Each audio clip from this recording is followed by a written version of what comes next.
who considerably promoted and revived the study of the Arabic language and literature in Europe. In 1612 he published in quarto an edition of the Epistles of St. John in Arabic with a Latin version.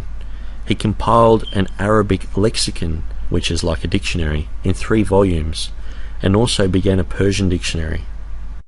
He was educated in cognate languages and thoroughly conversant in the science of Semitic linguistics. That is, he knew a great deal about Hebrew's sister languages, Arabic, Persian, Syriac, Aramaic, Coptic, etc. Miles Smith deeply studied the 100 church fathers from 100 to 300 AD, and 200 more who wrote from 300 to 600 AD in Greek and Latin, and made his own comments on each of them. He was well acquainted with the marginal comments in the Hebrew language. He was fluent in Hebrew, also an expert in Chaldee, Syriac and Arabic, so that they were almost as familiar to him as his native tongue. Henry Saville was famous for his Greek and mathematical learning at a young age. He was Queen Elizabeth's tutor in Greek and mathematics. He translated countless ancient works from Latin and Greek, his chief work being the first to edit the complete works of Chrysostom, the most famous of the Greek church fathers, in 8 large folios. A folio was the size of a large dictionary or encyclopedia. John Boyce had read the entire Bible by the age of 5 in Hebrew. By the age of 6, he wrote Hebrew in a reasonable and stylish character. He was also just as skilled in Greek by his mid-teens. He was known to study continuously from 4 a.m. to 8 p.m., that is 16 hours straight. He had a library which contained one of the most complete and costly collections of Greek literature that had ever been collated. He left over 30,000 pages of writing when he died. He could read the Greek New Testament like he read English. This is a small portion of the testimonies of the 57 translators who translated the King James Version. How sad that in this day and age we trust someone like Hislop, who was uneducated in the basics of linguistics and barely knew any English etymology at all, let alone any ancient Semitic languages fluently. Many Bible critics and translators today who perhaps know how to use the Strongs or Vines, or took a year or two of Greek or Hebrew at some Bible school, have followed in Hislop's footsteps. What a shame that believers devote so much time arguing against Easter, something that Christ himself initiated, or waste so much time attacking the King James Bible. It also seems strange, if not blasphemous, that we as Bible-believing Christians could think that the King James Version translators would insert the name of a pagan deity in place of the word Pascha. Imagine if we placed Krishna or Allah in its stead. To think that the world's most famous translation could get it so wrong here is sheer ignorance on our behalf. To believe that Tyndale, Kramer, Martin Luther, Coverdale, Matthews, the translators of the Great Bible and of the Bishop's Bible and of the King James Bible were referring to a pagan god of the spring called Ishtar is so absurd that it becomes humorous when examined. If this hearsay is true, then Luther and Tyndale, who named Christ the Easter Lamb, were being blasphemous, as it would be like calling Christ the fertility goddess lamb. Imagine calling Christ the Allah lamb or the Buddha lamb. But I suppose this is why people have rejected Easter, for conscience sake. But with the information provided, it is time for Christians to examine Easter in a logical way and not follow conspiracy theories, which is usually the practice of cults. This type of modern biblical criticism, more than anything else, has weakened and almost destroyed the high view of the Bible previously held in Christendom.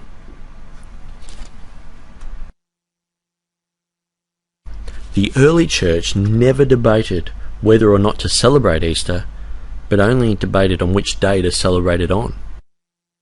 Most claims that Easter in Acts chapter 12 verse 4 was a mistake or a mistranslation in the King James Bible stem from the pagan origins myth. However, there is also another reason why some reject Easter being inserted here. The phrase, "everyone knows that Pascha means Passover and not Easter," is often claimed with pulpit-thumping assertion in many anti-Easter articles on the internet. Yet modern Greek dictionaries define Pascha as Easter. If you ask any modern Greek what Pascha means, every one of them will tell you that Pascha means Easter. The very opposite to what some Greek experts within the assembly of textual critics will assert. Many of God's people repeat what these experts affirm, as I myself once did, either claiming Easter to be pagan or citing the inaccuracy of Acts chapter 12 verse 4. Now about that time Herod the king stretched forth his hands to vex certain of the church. He killed James, the brother of John, with the sword. And because he saw it pleased the Jews, he proceeded further to take Peter also. Then were the days of unleavened bread. And when he had apprehended him, he put him in prison, and delivered him to 4 quaternions of soldiers to keep him, intending after Easter to bring him forth to the people. Acts chapter 12 verse 4 in the King James Version. With our Western way of thinking, we sometimes separate Pascha into 2 distinct time periods, one being the Passover and the other Easter. It helps to know that in New Testament times, Jews were celebrating the Passover and Christians were celebrating the resurrection, Easter, at the same period of time. It would appear that the rationale of the King James Version translators in using the word Easter and not Passover was that Herod would have thought in terms of the Jewish designation and was waiting until after the festival to bring Peter before the Jews, as his desire was to please the Jews. While Luke, the writer of Acts, made it perfectly clear by stating, "Them were the days of unleavened bread," that he was speaking of the Christians' Pascha, and was making mention that the Passover feast day had already taken place, and the feast of unleavened bread was taking place. Luke forced the semantic domain of Pascha by making this statement, and wasn't referring to the Passover feast day, which was on the first day of the feast, but stated that Peter was taken during the days of unleavened bread, which was a 7-day period after the feast. Even the liberal translator and scholar Philip Schaff said, Easter is the resurrection festival which follows the Passover proper, but is included in the same festive week. Luke didn't have separate words in Greek to specify the difference between the Passover proper and the resurrection celebration, Easter. He used Pascha and added, "Then were the days of unleavened bread," emphasizing the resurrection of Jesus Christ. He followed this pattern throughout the book of Acts. Luke would not have added it for some trivial reason. Rather, he was inserting information that would place the Greek Pascha into context in Greek literature and the Textus Receptus itself. The use of the word Pascha in early Christian writings dealt with the celebration of Easter and not just the Jewish Passover. Luke rarely went out of his way to explain the Old Testament practices of the Jews in Acts. For example, in chapters 1 and 2 and right through Acts, things like a Sabbath day's journey from Jerusalem, the day of Pentecost was come, were written without any explanation whatsoever.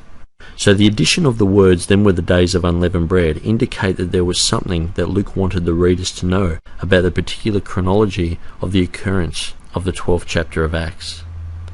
Had Luke not included these words, there would be no doubt as to it meaning the Jewish feast, and the thought of a Christian feast would only come to mind in the knowledge that historically the early church did celebrate Easter more or less in the same festive week.